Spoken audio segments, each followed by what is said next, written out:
everyone! Welcome back to my YouTube channel, Pinoy Crew TV. Una sa lahat, thank you again and again sa mga nanonood sa aking videos at saka sa mga nag-subscribe.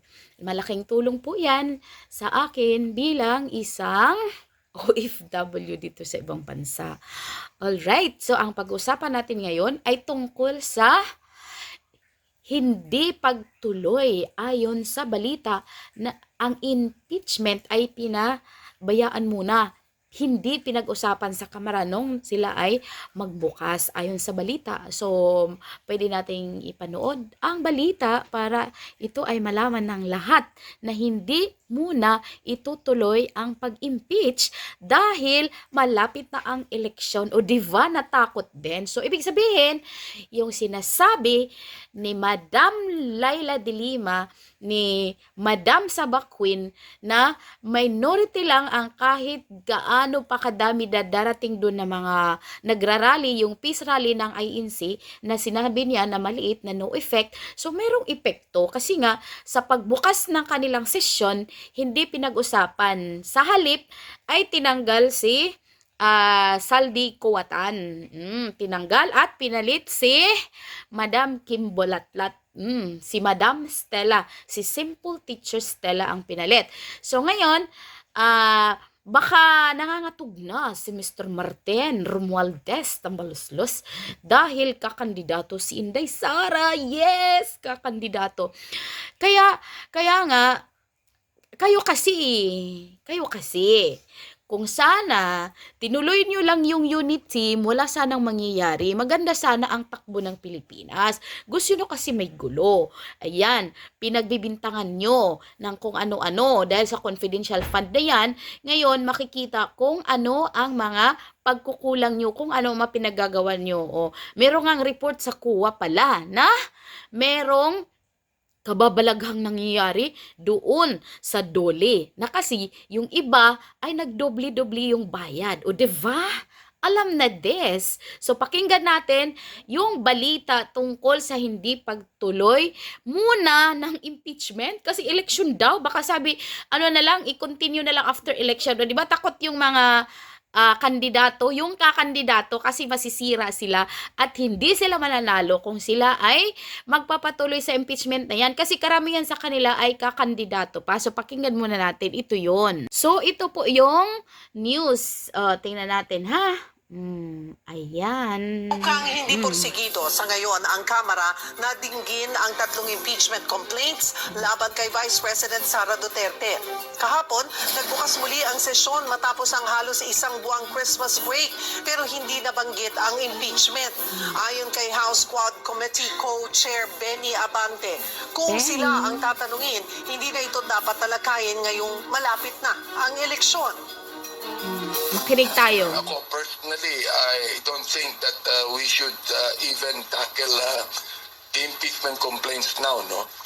The fact that the election is quite near, campaign period po ngayon. So, sa akin, it will be better if we defer the impeachment complaint and then just, again, file it in the new Congress.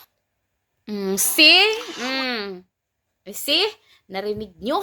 Nakita nyo? Hindi itutuloy this time sa new Congress na. So, ibig sabihin, kasi yung mga nasa Quadcom ngayon, may posibilidad na hindi na sila manalo, may posibilidad na hindi na makabalik. At merong posibilidad na matanggal or mawala ang committee na yan. Kasi yung iba sa kanila ay tatakbo. Ang iba sa kanila ay tatakbo sa ibang posisyon na hindi na sa Congress, sa mayor or governor, vice governor, yung ganon. So, walang mangyayari sa kanilang impeachment. So, di ba? Ano yung sabi nila na minamaliit nila yung ginawang rally? So, may impact yun. Napakalaking effect yun, Madam Laila de Lima. So, wag kang ano. So, ito pa, may isang balita na si BP Sara nung nagpunta siya ng Japan ay napagtanto niya at napag-isip-isip niya masarap tumakbo, tatakbo ako nito. Siguro, napaisip si BP Sara na tatakbo siya kasi yung suporta ng tao ay andun pa rin sa kanya. Kasi yung nakita natin doon sa Quirino Grandstand sa Luneta, makikita natin yung suporta ng Iglesia ni Cristo na grabe talaga. At hindi lang po Iglesia ni Cristo ang nagpunta doon, kundi marami pong tao na hindi mga Iglesia ni Cristo nandoon na nagsuot sila ng mga t-shirt pero hindi po sila Iglesia ni Cristo. So pakinggan po natin tuloy ang ating pakikinig sa plano ni VP Sara na siya ay tatakbo. Napaka-exciting na naman to. Naku! Sa usapan naman ang sinabi ni VP Sara sa kanyang private trip sa Japan, seriously considering na raw siya sa pagtakbo sa 2028 national elections. Walang binanggit na posisyon si VP Sara, pero naniniwala raw siya na magiging mahirap ang kailangan niyang gawin dahil kailangan niyang manindigan. Okay, so kahit wala siyang binanggit na posisyon, ano pang posisyon tatakbuhan na, di ba? So, ano na siya? Yung tatakbuhan niya, alangan naman tatabok siya ng mayor na nandun yung kapatid niya, nandun yung tatay niya na tatakbo.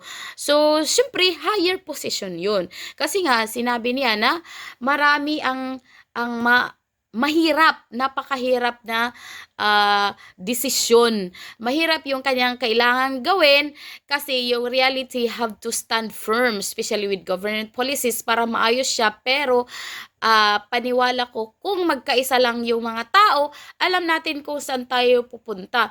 Oo nga, kasi kaya tayo, kung hindi ka naniwala, kaya ako bumoto kay BBM kasi yung sinabi niya na there is a continuity doon sa mga programa ni President Rodrigo Duterte. Kasi yung ginawa naman ni President Rodrigo Duterte ay para sa kabutihan ng buong Pilipinas, para sa kabutihan ng bansang Pilipinas.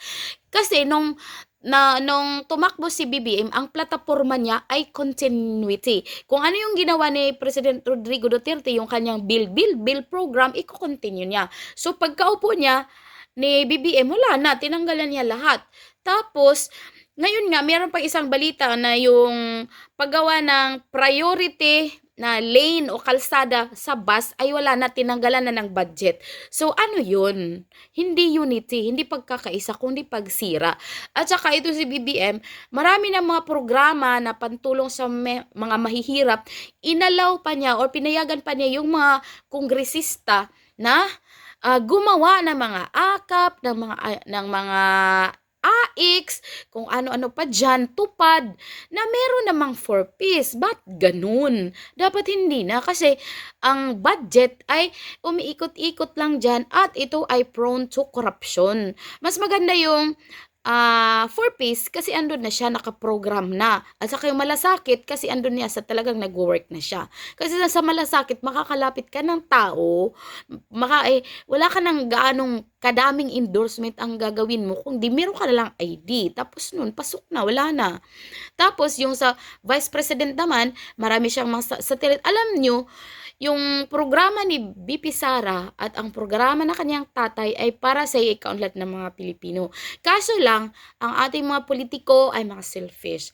Si Martin ay selfish. At saka si BBM ay naging selfish na rin. So, nung nanalo si BBM, wala. Yung kanyang mga maharlika na wala. Yung kanyang mga loyalista, yung iba na wala. Yung nandiyan na mga loyalista, ay loyalista talaga na hindi marunong balance, hindi marunong mag-analyze kung tama pa ba to, hindi ba?